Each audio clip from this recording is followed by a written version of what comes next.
July 3 edition of PFT PM. Got started a little early today because getting a little shaggy. It's time to get the toupee adjusted, the hair that somehow grows as the toupee. Isn't that amazing? I have a toupee, but the hair still grows all over my head. My wife gets mad when I say it's a toupee. It's not a toupee. Trust me, life would be easier. I envy the bald. Not that I want to go bald, but man, life is easy when you just jump out of the shower and towel off your head and go. I can only imagine. I hope to not experience it, but it would make certain aspects of my life easier. Okay, so let's get to it. 4th of July holiday coming up, and let me just make my pitch ahead of time. Everybody out there, be safe, stay safe, be smart. Fireworks have one very simple direction: light fuse and get away. Don't risk your fingers. Don't risk your life. Don't mix alcohol and fireworks. It is not a good combination. We want you safe, we want you alive, and we want you to not be recovering from what should be the highlight of summer with a low light of your life. Preaching over, but seriously, be careful with the fireworks and be very careful about drinking and then doing dumb shit, sorry, Kristen, with the fireworks. Okay, here's something smart you can do for 99 cents and only 99 cents. And yes, I'm sticking with my New Year's resolution. I was tempted, I'll admit it. New book, put a lot of time and effort into it. You have no idea. I'll tell you a little bit about that in a second, maybe, if I remember to. But 99-cent ebooks, 99-cent ebooks. The new ones, the old ones, and the newest one coming out August 19, Big Shield. Awesome cover designed by my very talented nephew, Anthony Zeech, who has done all of the covers. We collaborate. I tell him kind of what I'm looking for. We try to put something on the cover that is meaningful to what is in the book. Just like not quite an Easter egg, and the Easter egg's fairly obvious on this one if you read the book, and you can read the book by pre-ordering it for 99-cent ebook. I'm trying to set up the pre-order for the print edition. I used to be able to do that. I encountered a little bit of a roadblock last night while I was trying to navigate the process for setting that up. So there may be a pre-order option for the print edition, which will probably be $14.99 like the other books. I think On Our Way Home is $9.99 because it's shorter, but Big Shield is about the same word count, 95,000 words as Father of Mine and Son of Mine. So it'll probably be $14.99, but the ebook, 99 cents. That really is. It really is a bargain, because I can tell you all the books are good. And the feedback I get on the books is surprising, because the feedback I get on everything I do at PFT is, for every person who loves it, there's a person who says it sucks. For the books, for the most part, it's like 90-10, maybe more than 90-10. And it's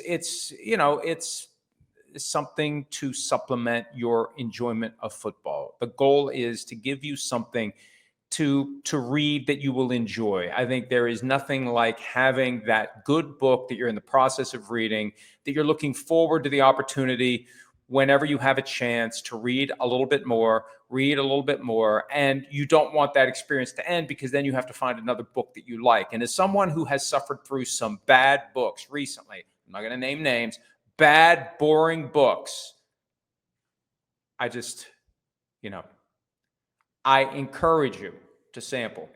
And until Big Shield comes out, you can get Father of Mine for 99 cents. Son of Mine, the sequel, 99 cents. On Our Way Home, it's more of a Christmas book, but it's also a ghost story if you're in the mood for that, 99 cents. And Big Shield coming August 19, 99 cents. That is quite the bargain. And I'll give you a quick synopsis. It's set in the undefined, not too distant future, and it involves a third-string quarterback for a professional franchise, not in the NFL, not the Las Vegas Raiders, just Las Vegas. Don't need to get sued, don't need to get shut down by Big Shield over copyright considerations. And as far as I know, they have yet to license Big Shield, so I'm fine there. And also did the research. The Las Vegas sign isn't subject to any copyright, so it's fair game. And if they want to come at me, then, come at me. It'll just create more publicity for the book. But I've been thinking the NFL is going to hate Big Shield because it delves into an underbelly that may already exist, with inside information being supplied to the mob before games, during games, a very low-tech, simple scam to let people who are making real-time bets and this not too distant future I've envisioned really has embraced the technology that goes along with the opportunity to lock in the simplest of bets, run or a pass between plays. So I just thought all along the NFL won't like it. And it occurred to me this morning that maybe the NFL will like it. Maybe the NFL will realize this is a warning to players who might be lured by the concept of easy money, because one of the very simple themes of the book is there's no such thing as easy money. And anybody who's been around for a while, like I have, knows there's all sorts of get-rich-quick scams out there, and none of them pan out. There really is no such thing as easy money, and that's what Big Shield tries to convey, among other things. And I put a lot of time and effort into it. As I mentioned earlier, we had some interest from publishers, and ultimately it was, hey, this is great, but we don't do sports books. It's like, well, why didn't you tell me? Why didn't you tell me that earlier? But one thing that happened along the journey, like one entire storyline of the book was removed and replaced with a focus on the villain in the book. And that actually makes it a lot better. It's a lot richer. And this is kind of this bumbling, dumbass mob figure who is also very menacing and very evil and will kill you. Will kill you. Well, with limits. Again, you need to read it. 99 cents, August 19th. It's coming. Hopefully before August 19th, from the Commanders' perspective, they'll know if they're going to have their new stadium in D.C. open by 2030. There's this ongoing push and pull between the Commanders and the D.C. Council. They had a schmooze fest on Monday night at an upscale restaurant, Cafe Milano in Georgetown. They had the D.C. Council members there. They're trying to get them to understand the project more. They're just trying to get them to vote yes. They need to get 7 yes votes from the council members, and they wanted to do it by July 15. It's not going to happen by July 15. And they think that the longer it takes, the less likely it's open 2030. They want to have Women's World Cup games at this new stadium, et cetera, et cetera. So the thing that caught my eye this week, report from WUSA 9, I believe, and this was at the very end of a news report about the dinner, that Phil Mendelson, who is the chairperson of the D.C. Council, confirmed that there's some rumor out there that if the Commanders can't get what they want from D.C. Council, they're going to go to the man in charge. Not the man in charge of D.C., the man in charge of the entire country, President Trump and members of Congress, to get this thing moving. Now, I don't know if they're going to be looking for federal taxpayer money. Remember, there was a point when Elon Musk went hard against the idea of RFK Stadium site being used for a football stadium, saying that taxpayer money shouldn't be devoted to those projects. And the pushback was, well, there's no taxpayer money involved in giving the land to DC to use for a stadium. But the point we made at the time, at some point, they're going to be hat in hand, trying to get that hat full of taxpayer money. They're trying to do it in D.C. It's not happening quickly enough for their liking. So, again, I don't know what they'll do to try to get the president and key members of Congress behind this, but there's an urgency there, and there's almost an expectation. And I think this may be why the members of D.C. Council are saying, hey, we're going to take our time here. Like, quit trying to shove this down our throats. Quit trying to push this on us. Quit trying to force us to do what you want us to do. And there's so many of these teams now. It was the Browns. It was the Bengals. It's the Chiefs. It's this team. It's that team. They're trying to force governments to do what they want them to do. And I applaud, real applause, not sarcastic golf clap, real applause for DC Council to do what they're doing in saying, we got enough of this where people are trying to make us do what they want us to do without us having a chance to do it the right way. We're going to do this the right way. And if you don't like it, tough crap. I like that. I also like the idea of multi-billionaires paying for their own damn stadiums. I'm sorry. It's not something I'm ever going to need to worry about here in West Virginia, because we're not going to have a multi-billionaire trying to soak the taxpayers to build a stadium. But the point is, You look at how much these teams are worth. You look at all the issues going on currently in the country, from balancing budgets and programs that are much more important to the communities than having a stadium paid for by taxpayer money. I just feel like the pendulum has swung as it relates to the voters. For whatever reason, the politicians just keep giving that money to the sports teams, and we'll see if that ever stops. All right, there was some social media evidence yesterday of Aaron Rodgers making good on his vow to get his pass catchers together with him in Malibu. That's good. That's critical for a guy who wasn't part of the offseason program at all. His cameo appearance at mandatory minicamp didn't involve team drills. It was just individual stuff. So you get together with the guys who are going to be running the routes and catching the passes. And Aaron Rodgers needs to figure out who he can trust, who he can't trust, what the windows are, what the catch radius is, where you can put the ball. Now, it's always better if someone is defending. And I remember in 2015 when there were breathless reports about Marcus Mariota not having thrown an interception in practice at all, like whatever the streak was, not a single interception. Aaron Rodgers, I believe, said during that, hey, this is where you throw the interceptions. This is where you figure out where to place the ball, where the receiver will catch the ball, where the receiver won't catch the ball, where the ball might be caught by the guy who's covering the receiver. So now's the time for Rodgers to get comfortable with his pass catchers, most notably DK Metcalf, but other guys that they're going to need. They really hope Roman Wilson is going to step up. He was a third-round pick a year ago who barely played as a rookie. They need him. They need Calvin Austin III. They've got Robert Woods. I don't think Woods was at the Malibu session. I have to go back and look at the photo, but I'm not sure he was there. Pat Freiermuth was there. Jonnu Smith's just been traded to Pittsburgh. I doubt that he was there. And I wonder how much they're really going to do. Was this just a 4th of July week? Let's work for a day or two. Is this something they're going to really spend time grinding in advance of the opening of training camp? But regardless, once training camp opens, it gets real, and the process of getting Aaron Rodgers and his pass catchers ready kicks into overdrive as the Steelers try their best to get back to the playoffs and win a playoff game for the first time since the 2016 season. The Ravens trying to do more than win a playoff game. They want to climb to the top of the mountain. They last won the Super Bowl to cap the 2012 season when Joe Flacco was the quarterback. Lamar Jackson has been the 2-time league MVP. They have been the number 1 seed twice in Jackson's career. They have not been able to parlay that into a Super Bowl appearance.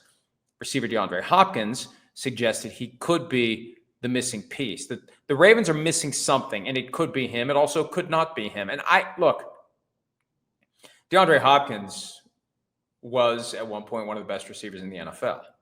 Now, my current memory of DeAndre Hopkins is seeing him badly misplay a ball that could have been a nice little catch and run at a time when the Super Bowl was still arguably there for the taking for the Chiefs, because we know how the Chiefs come from behind, double-digit deficits in the Super Bowl. They find a way to close the gap. It was a moment in that Super Bowl where Hopkins was there and he catches the ball and he's got some green grass in front of him. And even though he's never been a speedster, he could have added to the gain that would have come from simply catching the pass. And he just made kind of an ungainly, awkward adjustment that you don't see professional athletes make. And it just makes me wonder what's really in the tank with DeAndre Hopkins and what can we truly expect from DeAndre Hopkins. I don't think he shows up and,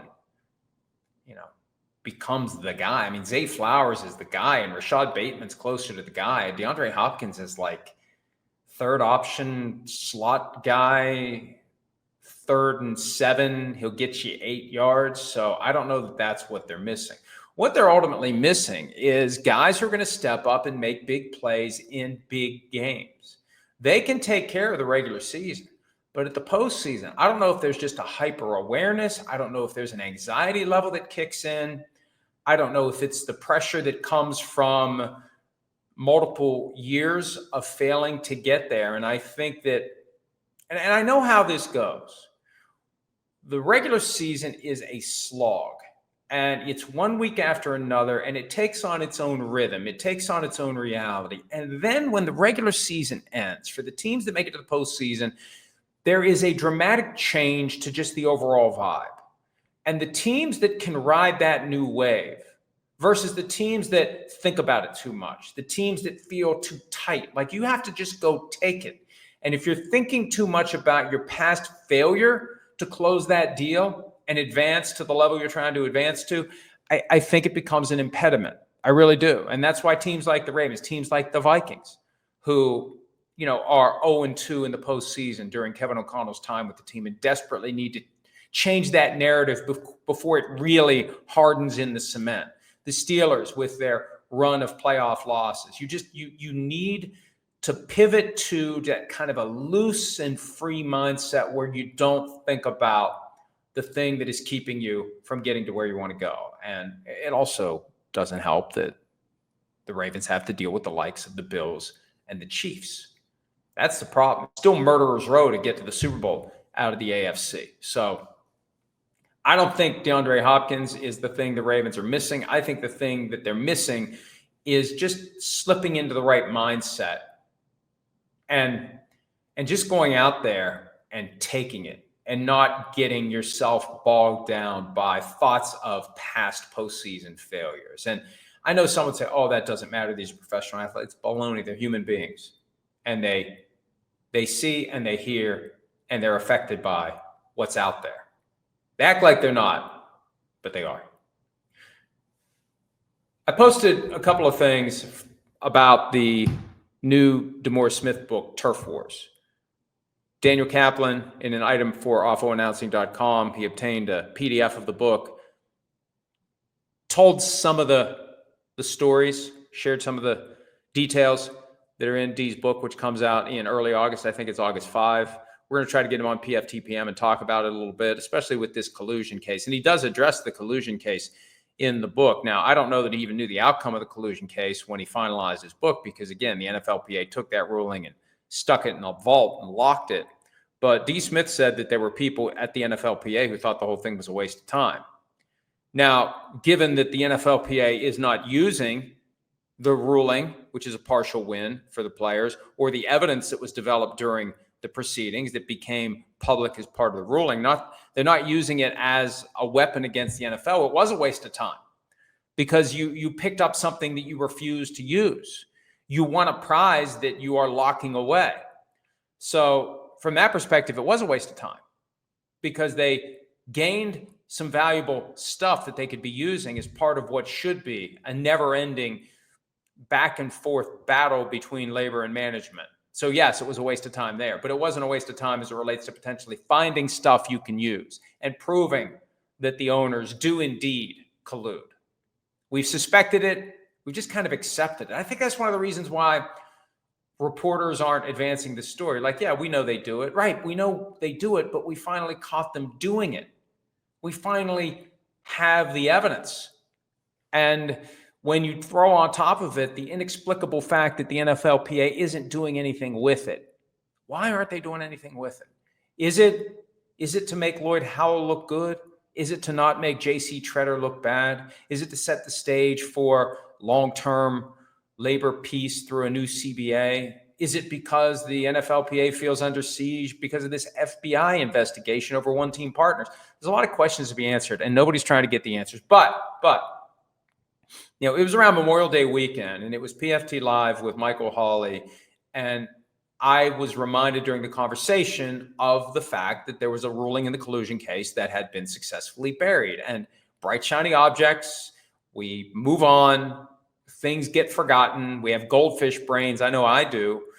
That brought it back to the front burner, and that created a sense of urgency that resulted in Pablo Torre getting the document. And I'm going to continue to try to brainstorm ways to push this thing forward. Pablo and I have been in contact about it because there's one thing in particular that I think we're going to try to get that may shed some more light on the situation, or just add some layers, add some intrigue. Just anything to push this thing forward, because nobody's trying to push this thing forward, and it really is sad. Hashtag sad.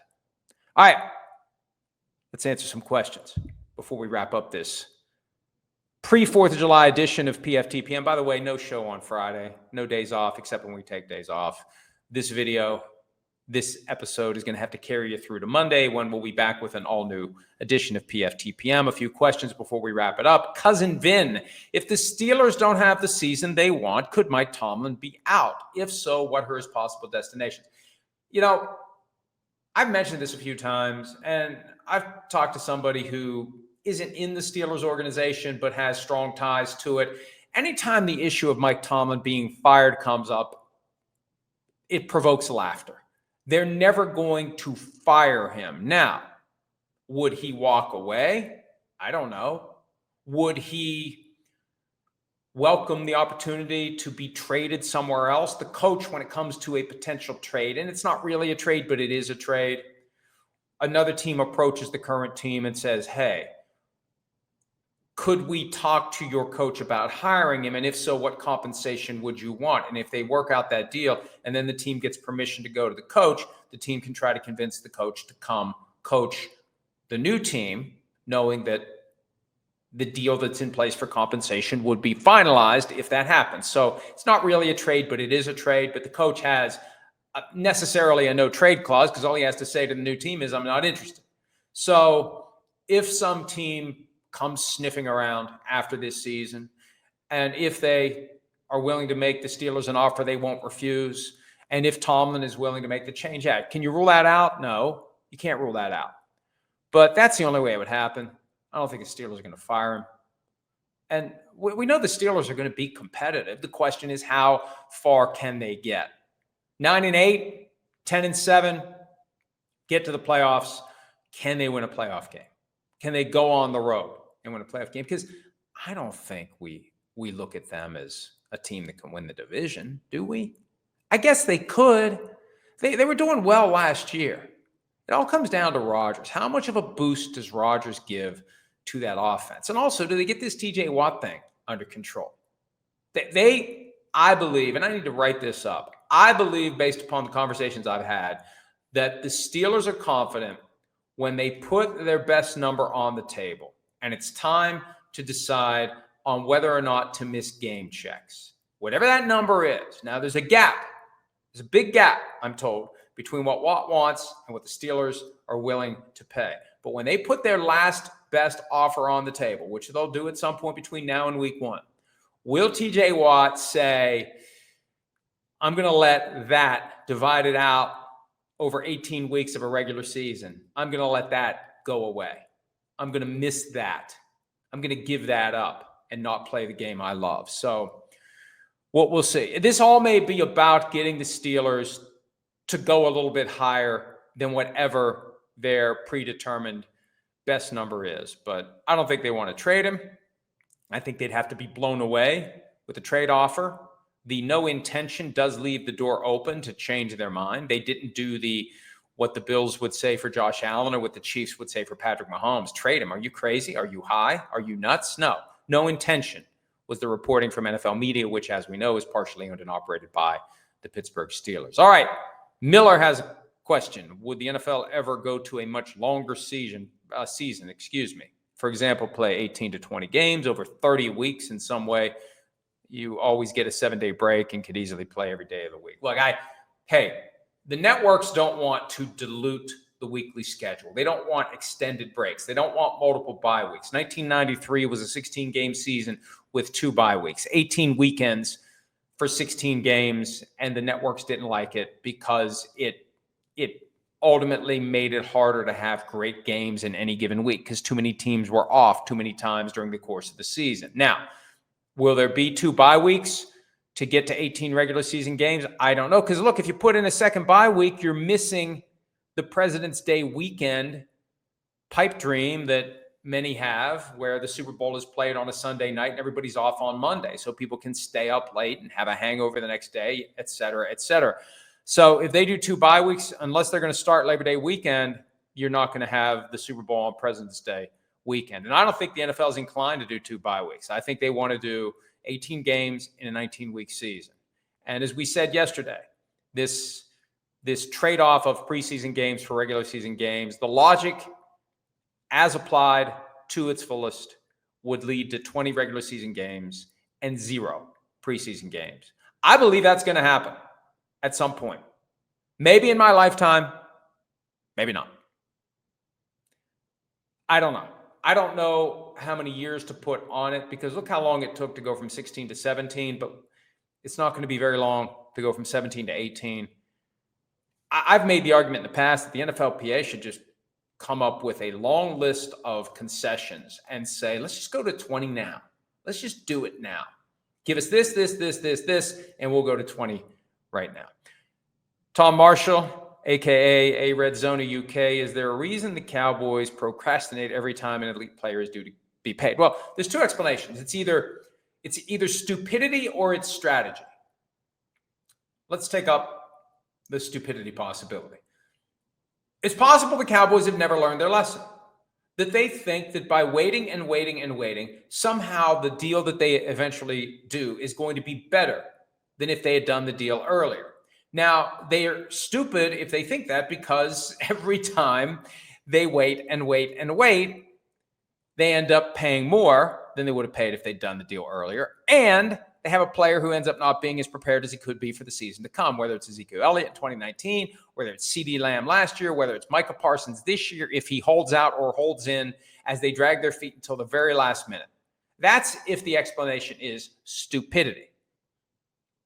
If the explanation is strategy, that would come from this idea that we prefer to be the team that everyone's talking about. And if we have a high-profile holdout, we're going to be the first item on every show, every day. What's the status of Ezekiel Elliott's holdout? What's the status of CeeDee Lamb's holdout? What's the status of Micah Parsons' holdout? These deals should be easily done. I've made the point in the past. You could sit down in an hour and come up with the key terms. The Texans showed the Cowboys how it's properly done. After a guy's third year, Derek Stingley Jr., they get him re-signed to a market value contract after 3 years. It was only going to get more expensive if they waited. That's the problem. It only gets more expensive if you wait. Now, I've made the point in the past, if you can kick the can through the first-round pick's fourth season, you do save some money because you never end up paying the guy what he should have made in that fourth year. Micah Parsons only made $3 million last year. And I know people say, only, I hope he can feed his family. But come on.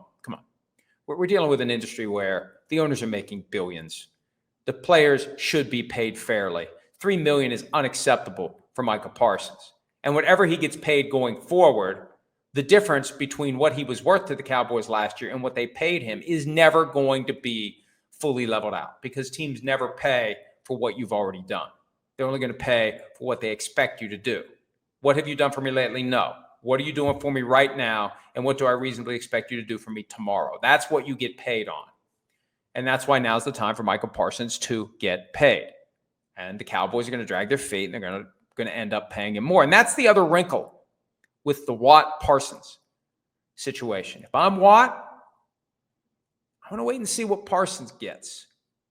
Apparently there's a theory, and I was on 93.7 The Fan yesterday, and the question came up of the Steelers treating the Myles Garrett contract like it's a Deshaun Watson-style aberration, and that's their argument to Watt. You can't put any stock in that. This is just the Browns being the Browns. Okay, fine. Let's wait for one more data point. Let's see what Micah Parsons gets. Because you know what? He's going to get more than Garrett. He may get a lot more than Garrett. The over-under for Parsons may be 45 in new money average. Garrett's 40 in new money average. So that makes it not an aberration. And that gives Watt every reason to sit and wait for Parsons. And Parsons may want to sit and wait for Watt because maybe Watt pushes the bar higher before Parsons blows it out of the water. And you get agency competition there. I think I've talked about that this week where you want to be able to ultimately say, we got the better deal for our guy than you got for your guy. And you want to trumpet that because you want to recruit off of your big contract. That's why the lies get told to the insiders who rush to Twitter without asking any questions about whether or not the information's real, because the agent wants that tweet that can then be used to recruit new players. Tale as old as time, at least for as long as I've been covering the NFL. All right, Fishman WVU. How long can these insane valuations of teams continue? The bubble has to burst eventually, right? Well, The one thing that could be a factor, and I don't pretend to know anything about tax law, but the big, beautiful bill, the original House version, when it went to the Senate, there's a provision in there that impacts what you can do with write-offs. And I know as much about write-offs as Jerry and Kramer do, but it impacts what you can do when you buy a team and how you can write off assets. And it doesn't apply to the current teams, but it applies to future teams, which means if you're going to buy a team, and if you look at the asset and you know that you can't manipulate the tax laws in a certain way, that may make you less willing to plunk as much money down. Because there's a book value to every business, but then there's the real value. Book value doesn't matter if people will pay a lot more than the book value. And that's kind of this feeding frenzy that's been created as it relates to the valuation of NFL teams. Do the books really justify the value? I don't know. It's not my area of expertise, but I feel like the numbers are being affected by things other than the book value of the asset. And the value of the asset could be affected by the elimination of this tax device that is advantageous to sports owners. We'll see. I don't know if it was in the Senate version that went back to the House. I don't know where things even stand. And, it's such an overwhelming piece of legislation, probably by design. Now, I need to be careful because people think anything I say about politics has some political message in it. But I think we can agree on the fact that there's this gigantic piece of legislation that multiple members of Congress have acknowledged they didn't read it all. They don't know what's in there. And some of them are finding out too late. There's stuff in there they really don't like. So it's overwhelmed the system to the point where the problems can't properly be identified, discussed, and addressed, which makes it a microcosm of the current administration, where the system gets so overwhelmed every day, it's impossible to latch on to any one thing and have a full conversation about the merits, the weaknesses. Is it good? Is it bad? Because by the time you even begin the conversation, here comes something else. And again, if you think that's political comment, you're nuts. It's an observation on what we're currently living in. We're in a blender that is set to the highest possible setting, and we're trying to keep up. And we can't keep up because there's always something else. The big, beautiful bill apparently is that. There's so much in there, you can't keep up with all of it. So there may ultimately be a provision in there that makes it a lot harder to play the tax game that the multi-billionaires play when they buy a team. That could be something that causes the values to go down. David Young, what are your thoughts on a potential Bills-Rams Super Bowl? I mean, it's one of the possible outcomes. Look, in any given year, there are 10 or 12 teams that are realistic Super Bowl contenders. Now, that doesn't mean there can't be someone from the outside that disrupts the party. The Bengals did it in 2021. But realistic Super Bowl contenders. Let's have a quick experiment here. Just who are the realistic Super Bowl participants this year? Let's start with the AFC. Bills are one of them. Ravens, Chiefs, Texans, Bengals. I think that's the realistic group, with the invader, if any, being the Steelers, maybe the Broncos, maybe the Patriots. I could see a Mike Vrabel coach team getting to the playoffs and not getting freaked out by the moment and going and taking games. I could see that. But the most likely AFC Super Bowl teams, Bills, Ravens, Bengals, Chiefs, Texans. Again, with a few others. NFC, Eagles, Lions, Rams, and I'm putting the 49ers in there. They've got a very easy schedule this year. They have managed to somehow slip under radar. I don't buy it. I think we need to pull them back onto the radar, which of course makes it harder for them to have the kind of season I think they could have. But Eagles, Lions, 49ers, Rams, maybe Buccaneers. Buccaneers got to prove they can beat the elite teams in single elimination setting. Commanders, have they closed the gap between themselves and the Eagles? I don't think so. Vikings, got to win a playoff game first. Packers, they're good for maybe a playoff win, but then I don't know. But how many teams did we do? 10, 12 teams? So, yeah, Bills and Rams are two of the teams. So, yes, I think a Bills-Rams Super Bowl is possible.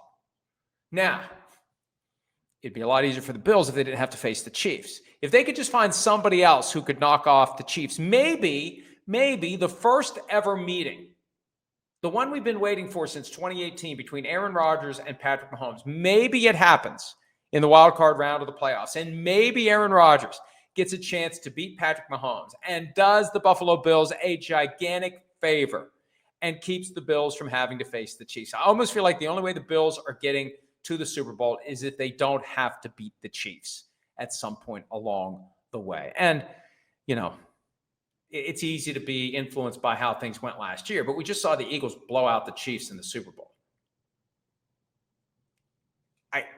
I hope it's not another Eagles blowout of whoever they face from the AFC. I mean, we'd like some variety.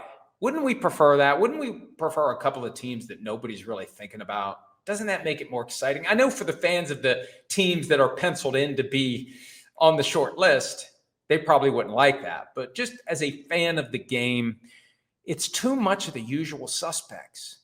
It's the Chiefs.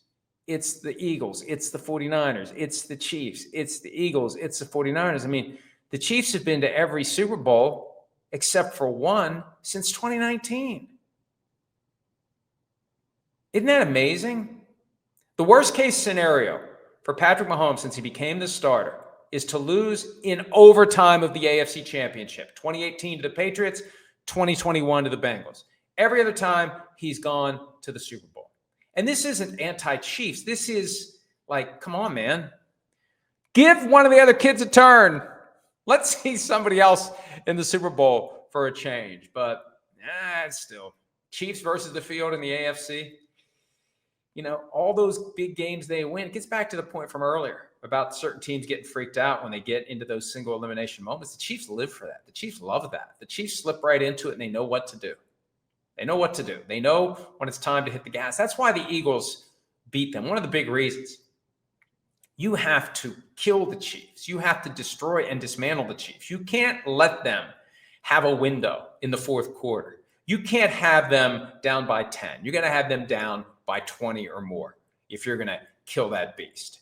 And that applies in the playoffs at every round, and that applies all the way up to the Super Bowl. So if Aaron Rodgers would indeed do the Bills a favor and beat Patrick Mahomes, that would be historic because nobody's beaten the Chiefs in anything but overtime of the AFC Championship or the Super Bowl, obviously. All right, that's it for this week's PFT PM. We're off on Friday. Be safe, be smart, be back on Monday. And I have these weak moments on holiday weekends where I tell the writers at PFT, take the weekend off.